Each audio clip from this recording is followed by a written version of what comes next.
All righty. Well, good morning. Actually, good afternoon. Good afternoon. Good afternoon. Yeah, be happy. Okay, how many people are going to fall asleep? Nobody. Good answer. Lunchtime, right? Got the gut bomb. Head's getting a little drowsy. My brain's turning rolling out of my ears. I got drool coming down my mouth. Very attractive, by the way. Let's try not to do that. Now, I've been teaching high school students for 13 years, and 4 years before that, I taught college students. And you know what? The difference between college students and high school students is what? Age. That's about it. Chronology. 4 more years, you're not any smarter, you're not any more mature. It's just weird that way. It takes a while. We'll talk about that. Anyways, I'm Lieutenant Colonel Hink. I am U.S. Army. That stands for USA, United States Army Infantry. These little crossed rifles on my lapels here stand for infantry. In earlier class, we talked about the branches and the branch insignia of the United States Army. Each branch has its own symbol, and it denotes what we do in the wars, what we do for combat, what we do for support. And so the symbology in the military is very important. It kind of defines us. Strangely enough, when in the military you walk up to someone and you look at their rank, you look at their insignia or their ribbons, you very quickly read from left to right kind of what they are, who they are, what they've done in their lives. And that's one of the reasons uniforms are useful. It tells us who you are, what you've done, and where you fit into the chain of command. So there's a great value in uniforms. The class we're going to talk about today is Introduction to History and Heritage of the U.S. Army. This was not created by me. I want to give full credit to Captain August Murray. He was at the University of New Hampshire a few years ago. He put this on the website, and I downloaded it, and I have no pride of authorship. This is a good little set of slides, and I'm going to use them, and that's why I put them on the internet. Also, what is this? A map. It's a map. Yeah, okay. A map of what? The world. Very good. Do you all do geography much, or you talk about maps much in classes? No, that's too bad, because maps are really cool. Maps are one of the most useful things you'll find in the world. You need to learn about maps. If you don't know how to read a map, you are not there. You are not where you ought to be. In the military, we live and die by maps. Why is that? Because you got to know. Yeah. Because you walk on the ground, sir? Absolutely. But where does the colonel fly? Here, sir? Over the ground. But where do we live? On the ground. We live on the ground. That's where your home is. This little blue ball out of speck, if you look at it from the moon, that little blue speck, that's where we live. That's our home. As weird as it may be, we all share this little bit of ground and this little bit of dirt. Sometimes we have wars about that dirt. In reality, in most cases, wars are fought over ground. That's just as sad as it may be, and people die, and there's misery and aplenty, but we live and fight over dirt.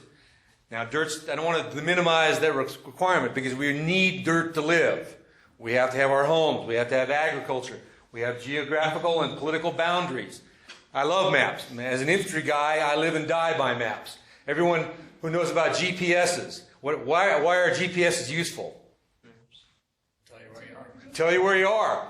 But they tell you where you are, not where you're going or what's on the other side of the hill. When we got GPSs in the Army, all these whiz kids said, oh, all you need is a GPS. You don't need a map anymore. And what's the problem with that? If you break your GPS, What? they don't always work. That's the first thing you learn is those satellites always don't transmit. It's just a radio transmitter. The satellites transmitting an FM signal to that handheld receiver. Your batteries go out. Love batteries. They don't receive the transmission. You're in the middle of the jungle or a dense forest. That little radio signal, it doesn't reach you. On the other side is a GPS tells you where you are. It doesn't tell you the rest of the map around you. You need to know how to read a map. It's a real critical skill. You need to understand geography.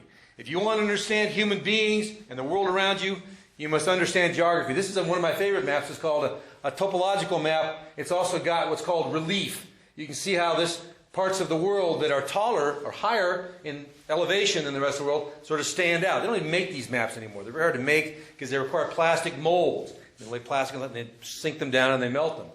And then they stands out. Like, what's this area right here? Anybody know? The Himalayas. Himalayas. Very good. You get a gold star. What's this area down here? The Andes. Andes. Very good. Good call. What's this area here? Australia. What's this down here?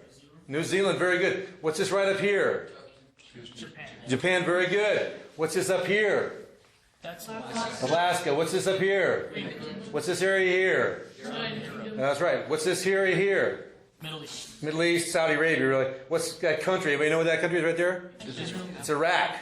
Israel's right on the very border of the Mediterranean. Afghanistan's up in here. These are places we're going to talk about, and you should know. If someone asks you where Afghanistan is, and you say, oh, it's down by Australia, you don't know much about what's going on in the world around you. And I found that many people don't do that very well. So as we go through the history of the Army, unfortunately, the history of the Army is dirt. We move around on ground. We go and fight in combat on the ground around the world. So knowing the world is a critical part of what we do. But first and foremost, let's see here. There we go. Terminal literary objective, gain familiarization with the United States Army, class of presentation and handouts. I don't have any handouts, sorry about that. And demonstrate a basic understanding of U.S. Army history and heritage. That's the goals. These are some of the references. There's a lot of history built into the Army, and there's a lot of places you can find it. First and foremost, the Army's birth. The Army was born in 14 June 1775. Was that before or after this country was created? Before, yes. We're basically, the Declaration of Independence occurred in 1776. Who was the first president, who was the first general of our armies? George Washington. Unfortunately, the members of the Continental Congress and the ones who were trying to create a country and Declaration of Independence sent George Washington out and said, here, take charge of this army. Fight the British. We're not sure what's going to happen. Go out there and fight the British. One of the great unsung heroes of our country is George Washington. If you ever really want to find out a guy who really did a great thing, not only as the leader of our armies and the winner of the Revolutionary War, but our first president. Many of the traditions, many people wanted to give him traditions that were European. They wanted to make him king, or they wanted to make him ruler for life. George Washington wouldn't hear of it. He said, no, absolutely not. I'm going to be a civilian president. There's going to be a term limits on my job, and when I'm done, I'm going home. And that is a tradition that has stuck with us for years, because there was very much a desire to make him the king of the United States. And we just fought a war to get rid of monarchy and aristocracy. So it was important that George Washington did a lot of great favors for this country, which unfortunately he's not always recognized. But anyways, this is them, the Chief of Staff of the Army and one of the Sergeant Majors cutting the cake for the Army birthday on 14 June 1775. And we always recognize that date as the birthday of the United States Army. This is the Army components. We talked a little bit about this earlier. There are three parts of the United States Army. First one is what we call the regular Army or the active Army. Those are the people that are on full-time active duty. They are always on active duty. They are 24/7, 365. They belong to the United States Army. They go where they're told, and they're on full active duty service. Not all their life. It's usually either as a part of a contract for a certain periods of years. Anybody know how long you usually sign up for when you enlist in the Army or the services? 8 years. Good answer. That's very good. Most people say 3 or 4. That's not true. When you sign a contract, you're signing up for a certain period of time that enlists both in active and usually somewhere in the reserves or guard. The contract, or you can just do what's called inactive reserve. You just go out and you're kind of in a big pool to be used down the road. But the regular Army, active Army is what we think of when we talk about the people in uniform doing that business every day. The Army National Guard is a more localized activity. Each state has a guard. It all used to be called the militia. You know what a militia is? Yeah. Where are militias mentioned? Afghanistan? No. In terms of legal terms. Isn't it in the Bill of Rights, sir? No, not the Bill of Rights, the Constitution, though. But yes, part of that. But the National Guard is mentioned as militia. There is no mention of a regular army in the Constitution. There's no requirement for it. And in fact, the framers weren't all that keen on having one. Because if you have a big, what's called standing army, what might you do with it? Attack others? Yeah, use it. Well, gee, I'm paying these guys $10 million a day. Let's go down and use it for something. Let's go attack Canada or Mexico or something. They're just standing around. We're wasting energy. And that was the feeling. If you have a standing army, you get to be a little bit adventurous. But the idea behind the National Guard is it does mention in the Constitution we should have a well-ordered and trained militia to defend ourselves, but not to attack others. Well, as you might imagine, over the course of our 200-odd years of existence, that has changed. And last one is the Army Reserve. this is developed out of a need to have certain specialties, but we don't need them on active duty the whole time. We don't need 10,000 doctors in the Army, even though we have a huge war. We need them in the civilian world doing other things. So people that are in reserve are usually specialists, people who do things in the civilian world that could do things in the military if there's a need. And you see the National Guard and the reserves get called up, as it's called. They can call them up to the regular Army, and then we send them over to Afghanistan or Iraq or someplace else when there's a need. And then when there's no need, we send them out, we inactivate them, or we muster them out is the term, and then go back to civilian life and continue to do their skills. And it's valuable because they maintain those skills, and when we call them up, then they're basically still trained up. Okay, a brief history of campaigns. This is going to be not more than a little brief. You see, this is the Army flag. United States Army, 1775. The symbol is, you can't quite see it right there, but the motto is, "This will defend," meaning simply that we will defend this country, the Constitution, and the country itself. These are all the battle streamers. These are really involved. I'm not going to get too involved into there. Gosh, I don't know, 175. Yeah, that's right. Those are the number of campaigns or battles that the United States Army has fought. 175 of them. Well, we're not going to talk about 175 because some of them are pretty limited. And some of them were inside larger scoped wars. But we're going to talk about a few. But these are all the battle streamers of the United States Army. If a regiment within the United States Army fought in certain campaigns, then their regimental flag has those battle streamers on it as a recognition of their participation. Regiments are smaller organizations, and they belong to our heritage. On this, my crest on this side up here is my regiment. That is the 75th Ranger Regiment's crest. My regiment, in my many years I served, was in the 75th Rangers, Airborne Rangers, and that is their unit crest. And that is my personal regiment. That's where I wear it on my right side. But we'll talk a little bit more about that as we go through some of the history. Obviously, the very first war, the Revolutionary War, 1775, 1781. Lexington is where it started. What do they call that? The shot? Well, yes, and it was. I mean, it was a few. And what were these guys? Militia. Exactly right. People ran down, Paul Revere ran down the road. Hey, listen, the British are coming. Everybody piled out. And it didn't turn out very well for these guys, by the way, because they were facing British regulars. And at this time in the world, the British Army was the power on the planet. The British Navy and the British Army had really colonized much of the known world, at least the part that was useful. And the Americans were considered to be insane to stand up to the British Army because we just get slaughtered. And in the first parts of it, we did. We fared badly. But later on, we got a little more help. But that was the beginning of our army and our conflicts. The Revolutionary War, again, on to Yorktown, one of the great turning points. What do we notice about the American soldiers here? Uniforms. They have uniforms. They became trained. When was, anybody know General von Steuben? You ever heard that name before? It was a German soldier came over, trained the Americans. Now, we also fought like Indians and guerrillas in some cases, but he also taught us to train in the Napoleonic warfare. Massed fire, massed formations. There's something about, and I hate to say this, but men standing close together give each other courage. And it takes a lot of guts to stand in a long line and get shot at. So you got to have the courage of your convictions. But in Lexington and Yorktown, where the British were holding the ground, the American Army was able to prevail it. These are called breachments and dragon's teeth, later terms. They forced their way through, and they overwhelmed the British at Yorktown. Later on, another war. You have a lot of these. The War of 1812, where the British again were attempting to take over a portion of the U.S. What happened? What was one of and during the War of 1812, a very unique thing happened. Anybody know? In Washington, D.C.? They signed a treaty, but they didn't get over there. Right, no, I mean, but in D.C. Didn't they burned down some buildings? They burned the White House. They burned it down. Yeah. They burned down a good part of the Capitol. They took it over. Matter of fact, the Battle of New Orleans was really a turning point. There's long stories about how that all happened. Andrew Jackson fought that fight. Great field commander, someone who really understood it. Also, you may notice there's a story about Lafayette was a pirate, and he was granted citizenship by Andrew Jackson to help fight with the British. The British very bravely, and you can see there actually these are Scotsmen with the kilts. They were slaughtered as they marched into the American defenses. And at that point, actually, and strangely, sadly enough, the Battle of New Orleans was a very unfortunate battle. Anybody know why?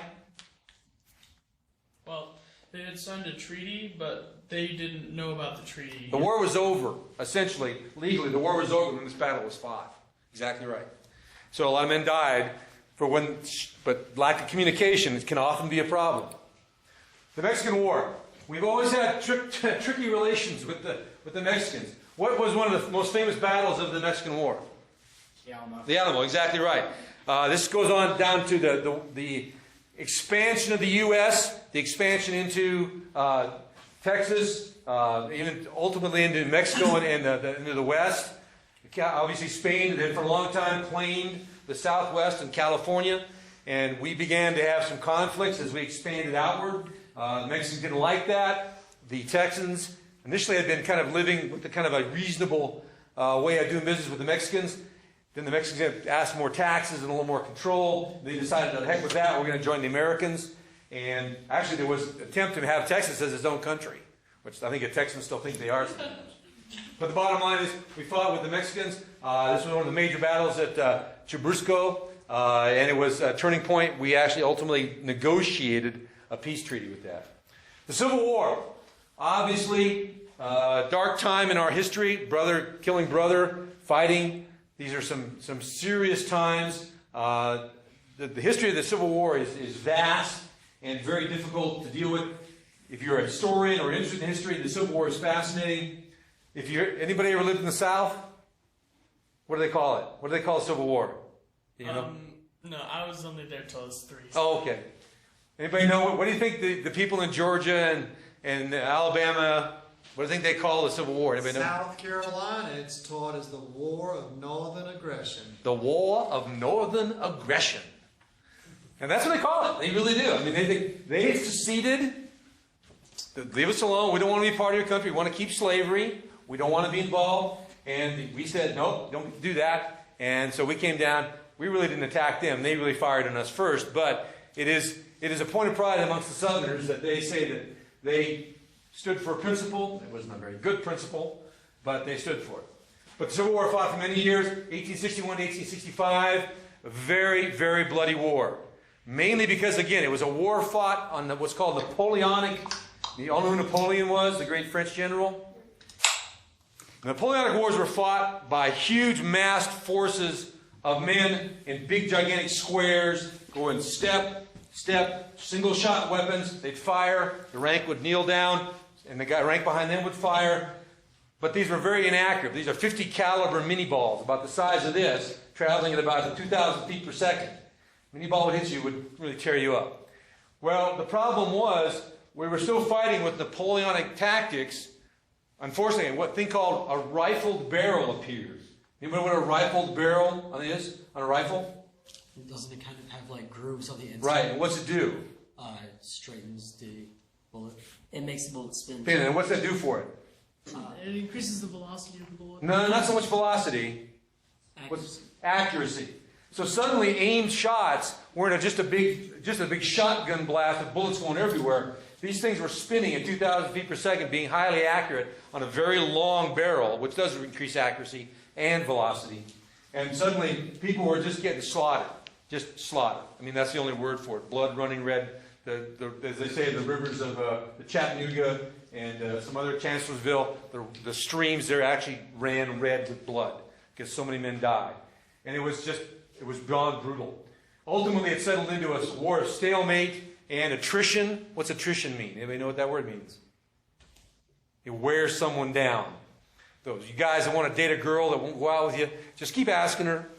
You'll wear her down at some point. She'll say, yeah, I'll go out with you just to shut you up. That's the war of attrition. But ultimately, the South lost the war. Why? Because of battles? Were they the better fighters? In some cases, they were. They had better generals. Well, how did they lose the war? Supplies. Right, economics. Most wars revolve around economics. The ability to make war requires uniforms and bullets and ammunition and food and transportation. And the South had them. We blockaded them. They weren't able to get any support. How many have seen the movie Gone with the Wind? With Rhett Butler, and he was a blockade runner. He would have a ship, he'd run in, bring supplies, much needed supplies, and then run out, be well paid for it. But economics well, kind of a dull subject to some people, is really what runs the world. So if you want to be in charge, take economics and finance. Was there any battle from the Civil War in Arizona? There was a small one. Y'all have heard of a place called Picacho Peak going down to Tucson? There was a cavalry skirmish down there. It wasn't much of one. I think two guys got wounded. There was a Union scout patrol and a convoy, I think, of Confederates. They were kind of working the very edge. We were really on the edge of all this. There really weren't that many major battles in Texas, a couple. But there was one here, and it was by Picacho Peak. So if you pay attention to that someday, you'll learn about it. Indian Wars. Now, this is moving out toward the west, 1790 to 1891. There's a cavalry trooper covering the Great Plains of the Midwest out towards the west. Really, the Indian Wars occurred mostly in the Midwest, kind of where the Great Plains Indians, where the buffalo lived. There were Indian tribes, obviously, in this area, but they were not really affected by a lot of what we did because the expansion hadn't occurred that much. But we did not cover ourselves in glory with much of this time. What happened with the Native Americans and the Indians during this time? Yeah, they were defeated. They fought bravely, but what do bows and arrows do against bullets? Not much. And that was really, there was a technological gap, if you want to call it that, between the way the Indians fought and the way we had learned to fight after the Civil War. We had learned to fight pretty effectively. And there was a belief, unfortunately, called manifest destiny. Yeah. Was this where Custer's last stand? It was. That was the last, matter of fact, Custer's last stand in North Dakota and the Sioux territories was the last great Indian victory. After that, unfortunately, there was kind of this belief that we need to wipe them off the face of the planet. So they became very brutal, very, very bloody, and we did not cover ourselves in glory. There was a lot of abuse. There was a thing called Battle of Wounded Knee. Anybody heard of that? There was basically a slaughter of women and children by cavalry. It was not good, and there was much to be paid for, and there is still to this day resentment over that by some of the Indian tribes, and understandably. No wars are clean and aseptic things; they are all ugly, and unfortunately, they're kind of the effective last resort. If we can talk a little bit and not kill each other, it's usually better. We don't seem to have that skill set yet. That we're working on it. Okay, where was Spain? Where was this fought? Very good. Where's Cuba? Anybody know? Okay, so here's Florida. Where's Cuba? Big islands. Right there. Sit like this.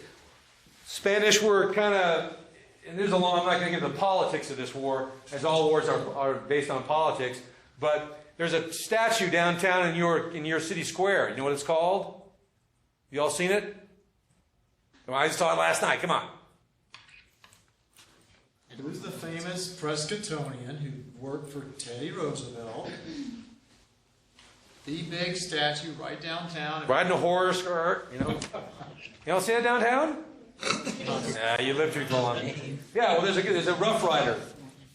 Teddy Roosevelt brought basically a group of voluntary cavalry, but they didn't have any horses. So what did they do when they ran up the hill? They just ran up the hill. They didn't ride up the hill. The only guy who rode up the hill was Teddy Roosevelt because he had his own horse. But this is the first time we see Gatling guns. And what are Gatling guns? They're a machine gun. Basically, essentially, yeah. It just loads bullets in and just keeps shooting. Right, until you run out of bullets. And we're a crank system where, again, we're dealing with technology. First we had rifles, long range, high velocity, very accurate. And now we have weapons shooting multiple bullets over a period of time. If you see it, you can't quite see it. Ooh, that's not good.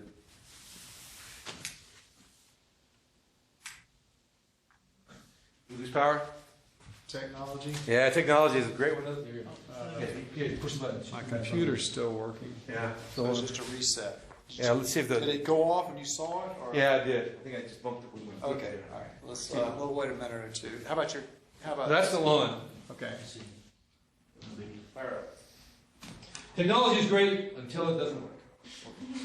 I agree with that. But anyway, the Gatling gun was a significant leap forward. We already had artillery, and that was what? What's artillery do?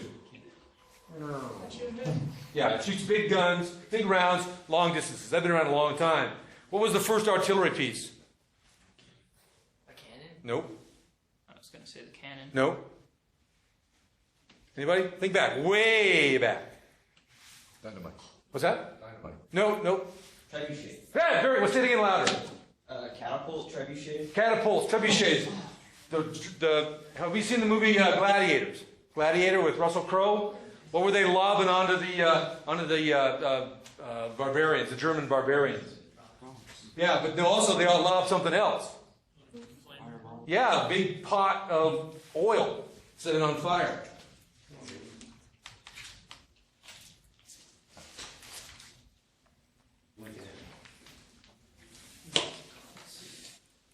Maybe this is from the cord. I don't know. See, I see power. It's blinking.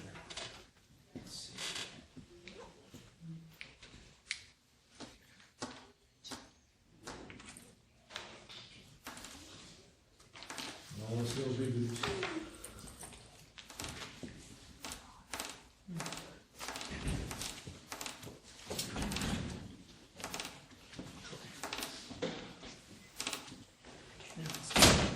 Mad.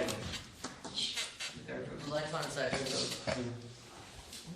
How about tell them about how to get into West Point? Okay, let me finish. We'll get there real quick here, but it's about to finish up. Anyways, catapults, trebuchets, which are another system or form of throwing things long distances. We call it high-angle fire. Goes up the air. There we go. Okay, so Gatlins and the assault. Technology was beginning to show its ugly head, and that we were learning to kill each other much more efficiently. Is that a good thing? Well, not in the great scheme of things, but if you're the one preventing yourself from being killed, I suppose so. I don't want to get killed. I don't want to kill anybody else, but I would rather not be the guy who gets killed.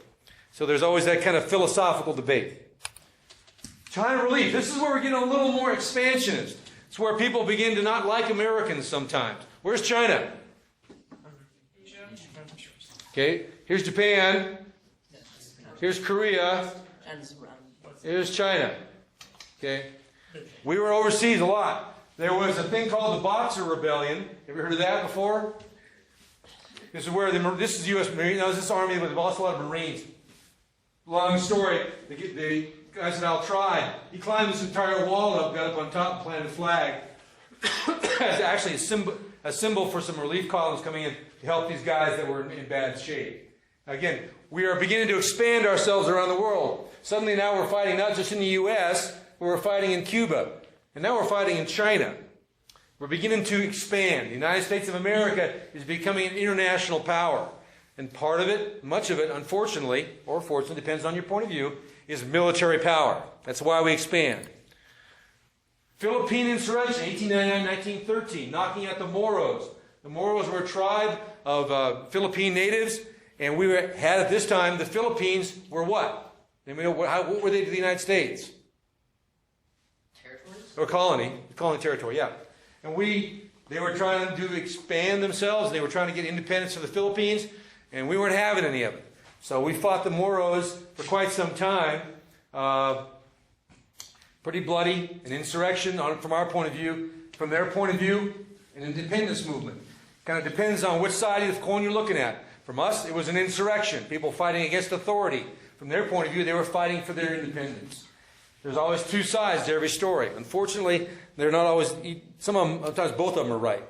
Again, another Mexican expedition, Blackjack Pershing, going down 1916, 1917. Really, while the World War I was ongoing, we were fighting the Mexicans again down in South Texas, across the border of Rio Grande into Mexico. There were some things, primarily because of a raider named Pancho Villa. Pancho Villa was crossing over into the U.S., raiding American towns along the borders, and then moving back into Mexico. And the Mexicans wouldn't stop him, so we sent an expedition down there and kind of ran him off. Didn't really end him, but stopped him from the raids. World War I, Hellfighters. This is a picture of the Hellfighters Regiment, one of the first black regiments ever formed and then taken overseas. We did not play a particularly large role in World War I. We came in really in 1917 and 1918 when the Europeans had been killing each other since 1914. And they were kind of tired. Matter of fact, the only thing that we did really is we swung the tide against the Germans. They had almost won the war. The French and the British had, again, a lot of decimation, a lot of deaths, huge amounts of death from the French and the British.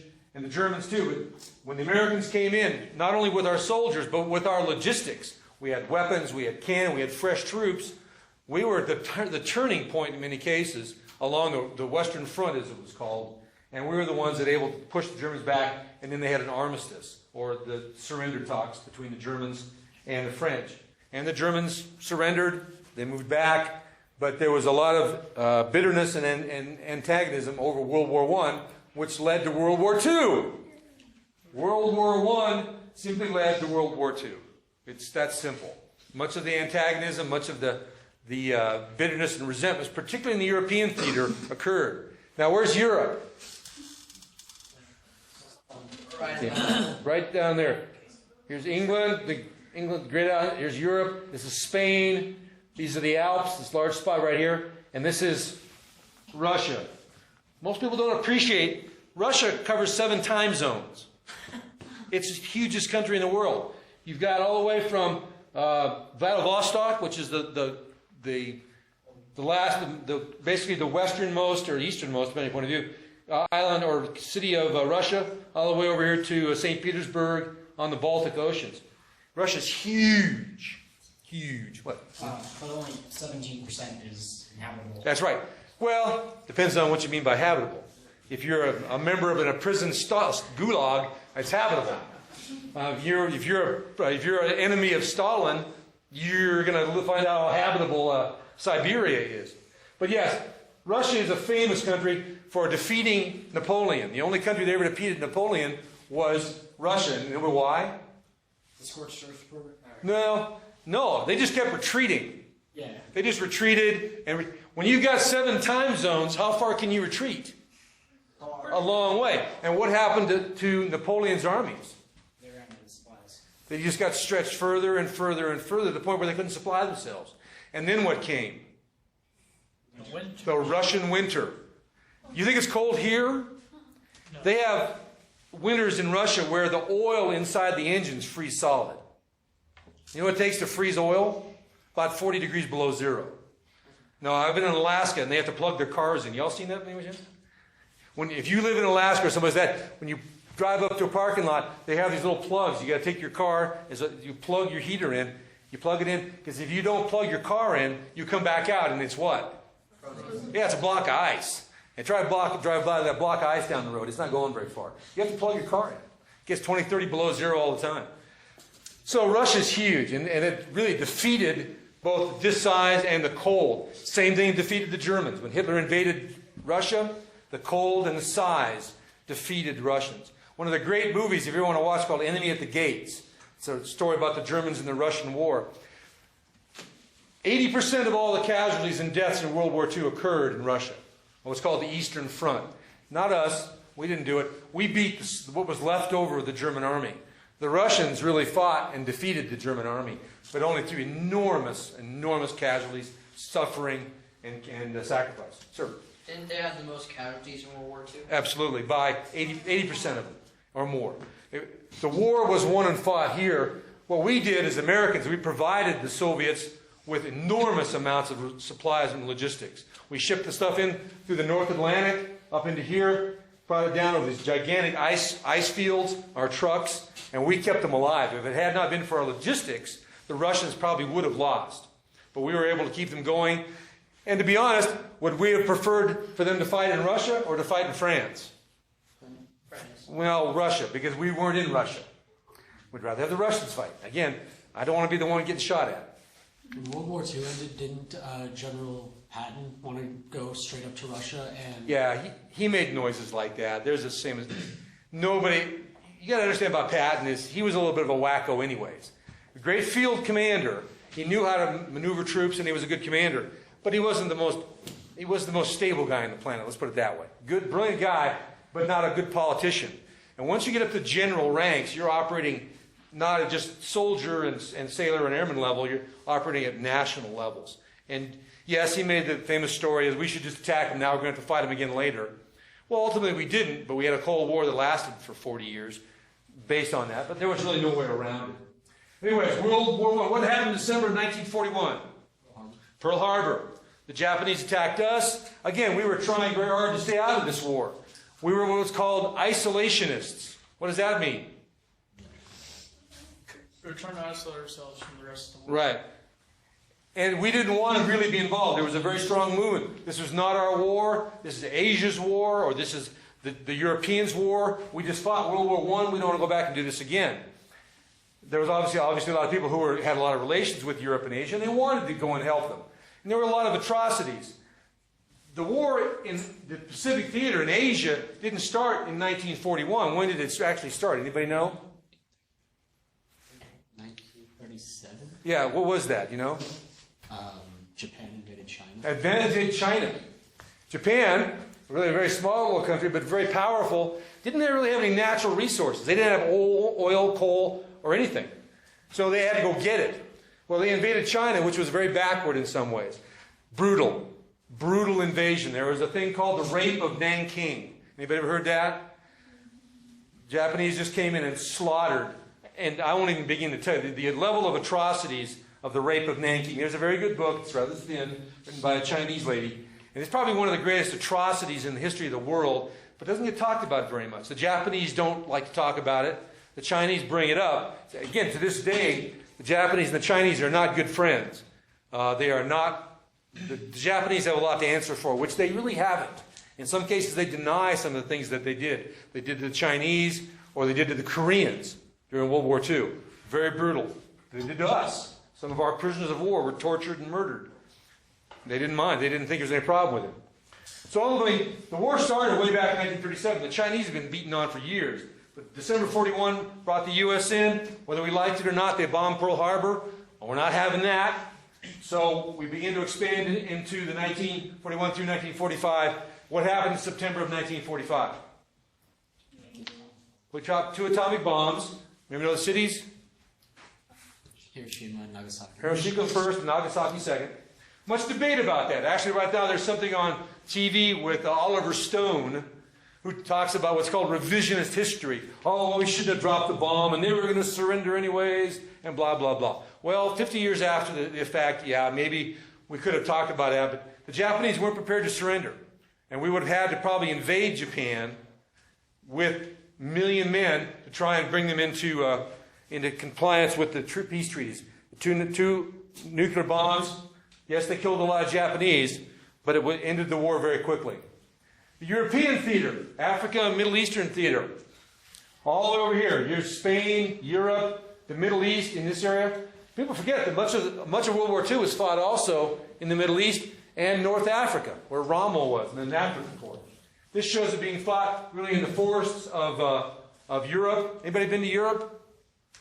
You know, fairly forested, lots of terrain, lots of mountains, tough sledding, but armored warfare, very modern warfare, a lot of casualties, a lot of logistics. Tough on us, tough on the Germans and our allies.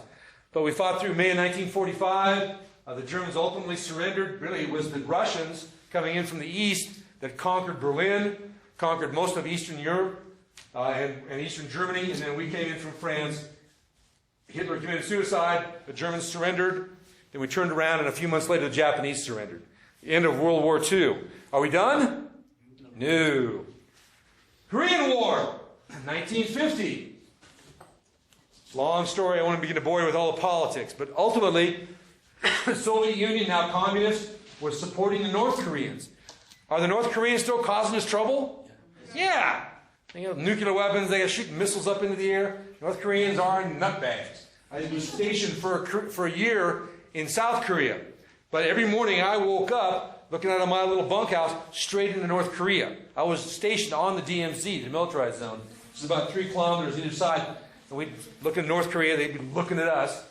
We didn't shoot it. We had 2 guys killed, walked into a minefield. We did trade mortar rounds a few times. That was fun. But the bottom line is that the Korean War, again, was a highly mechanized mobile warfare. Korea is right here. It's a little, here's Japan. Here's Korea, between kind of Japan and China. Very brutal war. One we were not ready for. We just finished the war in 1945. In 1950, what happened? Were we ready to go back to war? Nobody wanted to war. We were exhausted. Thousands and thousands of casualties. Men would never come back from warfare. These men did not want to go back to war. But we did, and we ultimately pushed the North Koreans back, but we wound up with a stalemate. It's called the demilitarized zone. You have South Koreans, North Koreans. North Koreans are eminently the last Stalinist state on the planet, highly communist, highly regimented. And the South Koreans, where you probably buy your phones from. Who has a Samsung phone? There you go. That's where they make Samsungs. Anybody drive a Hyundai? Yeah, there. The South Koreans are what's called a tiger of Asia. They have so much. It's like night and day. You have North Korea that they can barely make wooden tennis rackets, and you got South Korea that's making Samsung phones and is an economic powerhouse. If there's never a more perfect example of capitalism and communism and what is good and what is bad, although there's bad both, but the power of those two different philosophies are in the Koreas. Vietnam. Long story about Vietnam. I won't even begin to start that political issue. But again, Vietnam is an offshoot of World War II. Why were we in Vietnam? Who was there before us? Anybody know? Russians. Nope. Nice try. Okay, anybody? What was Vietnam? Who was Vietnam a colony of? France. Very good. French Indochina, they used to call it. France. Where's Vietnam? Anybody know? Okay, here's the Philippines. Here's Vietnam right here. Right down here is really south of China. Laos, Cambodia. Here's India over here. This is Vietnamese, right Vietnam. Long, cylindrical, or slender country. The French went back after World War II. Even though they got their butts handed to them by the Germans, they wanted to regain some national pride. They wanted to recolonize Indochina. Well, the Indochinese, in the names of Ho Chi Minh and unfortunately the Vietnamese communists, didn't want that. They wanted to be independent. They didn't want the Chinese or the French back. French came back, fought. We supported them a little bit. We didn't support them very much. And then somehow we got drug into it. In 1962, we started sending some advisors in to help support the South Vietnamese army. And then we developed more combat troops. And over the course of essentially 11 years, we lost 56,000 men in Vietnam. Now, the wisdom of the Vietnam War is highly debatable. Was it a good idea? Was it a bad idea? Did we stop communism? Probably. We sort of held off China in some cases. But was it worth the fight? It's hard to justify in some cases. But it's also got value. So the Vietnam War is one of our most really contentious wars that we've ever been involved in. And then after that, so during this time, even though we're in Vietnam, we have other things going on. Dominican Republic. Where's the Dom Rep? Dominican Republic. Anybody know? What's that? It's in the area of Puerto Rico. Right. It's right down here, right in the Caribbean. It was for a while a property or a territory of ours. There was a kind of an uprising. We went into there. Grenada. Anybody know where Grenada is? And they sort of maybe. So it's this long string of islands that are, sort of make the southern Caribbean. Grenada is right down here at the very end, right north of Venezuela. And then Panama. We had the invasion of Panama, where we had a dictator, Manuel Noriega. He was dealing with drug cartels, and ultimately he wanted to kind of suppress the Americans that were in the Canal Zone. He wanted killing one, and we went in and invaded and took over. And again, somewhat controversial, but again, we managed to stabilize the situation. Southwest Asia, the first one being Desert Storm, or Desert Shield, Desert Storm, when we went into Kuwait and Saudi Arabia. Huge tank battles. Long-range tank battles. This is an M1 Abrams tank. It's a diesel-powered tank. The main gun on the M1 Abrams fires what's called a stabo. I won't bother you with that. But the bullet that comes out of this round that comes out of that barrel is traveling a mile a second. It has so much kinetic energy that whatever it hits, there's no explosive. It's just a depleted uranium shell that has so much power and so much weight that whatever it hits, I mean, if you got 20 inches of steel, it'll go right through it. Just takes it out. And it's got a range of almost 2 miles. Flat, straight, because of so much speed that comes out of it. This is a 60-ton tank. When you see an Abrams fire, the whole tank rocks up and back. The power of that gun lifts up a 60-ton tank and rocks back forth. You got so much power is in that tank gun. And that's not even the most powerful one in the world. The Russians went out and it's even more powerful. They're just not very effective with it. But our targeting system, the Russians have a more powerful gun, but they can't shoot it very accurately. So it's really cool to watch it go whizzing by, but our guns hit what they aim at because we have much more effective computerized system. These are T-72 German Russian tanks that have been shot by the M1 Abrams, and they just blow up. Again, the Apache, the main guns, the aviation began to really develop there. Yes, ma'am. My grandfather was on the team that wrote the first blueprints. Oh, really? McDonnell Douglas, you worked for them? Yeah. The Apache was the follow-on of what was called the Cobra gunship, which was developed much in Vietnam and the helicopter tactics in Vietnam. The Apache was the first really built from the ground up as a gunship, and the Apache had some of the Cobra was built somewhat, but the Apache was a highly effective system. Very hard to fly, very complicated. The gunner sits up front and shoots all the systems. The pilot sits back here. It's a very complex system. And as they say in Army aviation, there's no such thing as a gliding helicopter. If you have wings, you can glide if you lose power. If a helicopter loses power, what's it do? Yeah, it's got the aerodynamics of a rock. So it just drops. And then you can auto-rotate, which means you kind of spin the blades and land on it. But that's a real hard landing. I've been in a couple of those. Kosovo, March. Where's Kosovo? Where's Kosovo in the world? Kosovo, what? It used to be part of a larger country. We start with a Y. What? No, nice try. Yugoslavia, very good. There was a whole communist country right at the edge of the Mediterranean up here called Yugoslavia. And then they had a huge ethnic fight with the Serbs and the Croatians, a lot of ethnicity issues, a lot of religious issues, Muslims versus Catholics. We always got to get our religions involved for some reason. And so they began to break apart after the fall of communism, and the Soviet Union fell apart.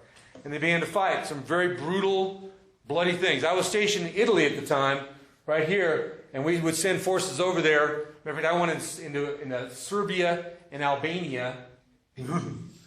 Pretty nasty places, I'm afraid. Pretty nasty places. But ultimately resolved. We didn't do much. We supported that. After the war's ended, we went in and we provided stabilization. And there are still our American forces there today. Global war and terrorism, something that your generation is most familiar with. Here is Afghanistan, and there is Iraq. The wars of both those, again, controversial in some ways, began to generate after 9/11, based on a terrorist threat, where now, and to be very honest, it is not so much countries we're fighting with as it is philosophies. Where is the Muslim country? Is there one? No, there are many countries that are Muslim, and by no means are all Muslims aggressive or warlike. There are persons of philosophy that allow them to be that way, but there are Christian philosophies, all kinds of religious philosophies that allow us to be aggressive. Some people use those, twist them in some ways, and use those as what they call non-state players. Al-Qaeda, the organization that Osama bin Laden formed, is what we call now a non-state player. Multiples of millions of dollars scattered around the planet. We have problems right now in Mali, North Africa. We have problems in Somalia. We have problems in Yemen. These are all countries that have elements of Al-Qaeda in them, and they are attacking people based on, in some cases, a reading of the Quran and Islam.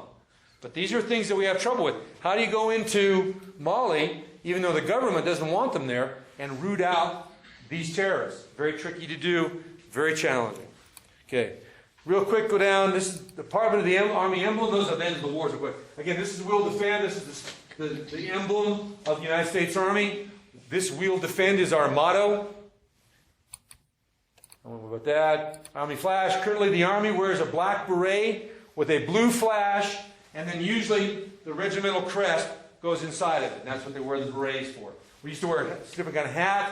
We've now gone to Army blue berets, black berets, and a blue Army flash. Okay. We're about the song. No, Army values. This is something we teach every soldier when they first come in the Army. Loyalty, duty, respect, selfless service. What's that mean? You do service for others, not for yourself. Exactly. You think of others first. Something, that's not a bad thing to all think about. Honor. What does honor mean? Yeah, you do the right thing even if it's hard to do. That's a very good answer. That is exactly right. You do the things that are correct, right in your philosophy, in your point of view, even though they may not be popular or they may not be, maybe other people don't agree with them, but you do in yours. What's integrity mean? Doing the right thing when no one's looking. Exactly right. Very good answer. And final, personal courage. What's that mean? Have the courage to do what you know is right. Personal courage is both physical and moral. You can do the things physically that are dangerous, and you have the courage to do them. But sometimes moral courage is even more important. Doing the moral, the true, the right thing from your perspective, not to hurt others, and to support others in their efforts to have their lives be moral and supported. These are the Army values. We do try and live to those. We spend a lot of time talking about them. We carry them on our dog tags. Little tiny tab on our dog tags.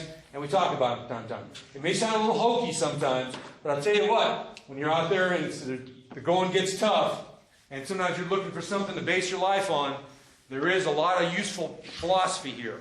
Find something that maybe works for you and hang on to it. You all need a grounding, you all need something to hold on to as life gets a little fast sometimes. So. All right, everybody give a round of applause. Thank you very much.